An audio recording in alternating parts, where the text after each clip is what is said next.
Hello guys, look at this guys.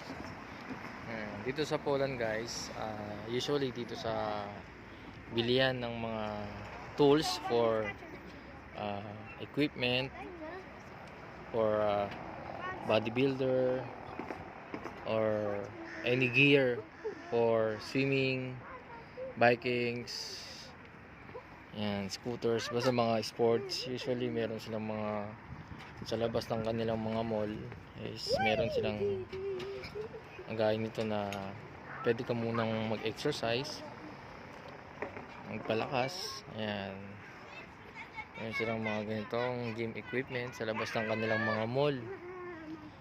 Ayan, pwede rin kayo kumain dito, mag-bonding ng family.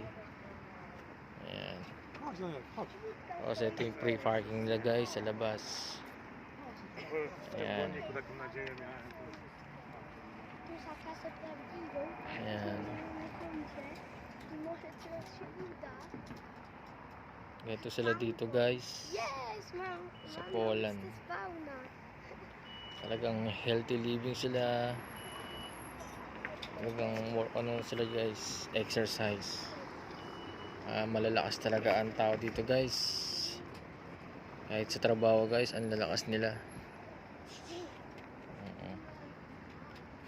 Kamitan dito kahit may mga anak na, 2, 3, ang sexy pa rin, maganda pa rin ang katawan. Kasi mini-maintain nila yung body nila guys. Hilig sila mag-exercise. Yun lang guys, bye bye.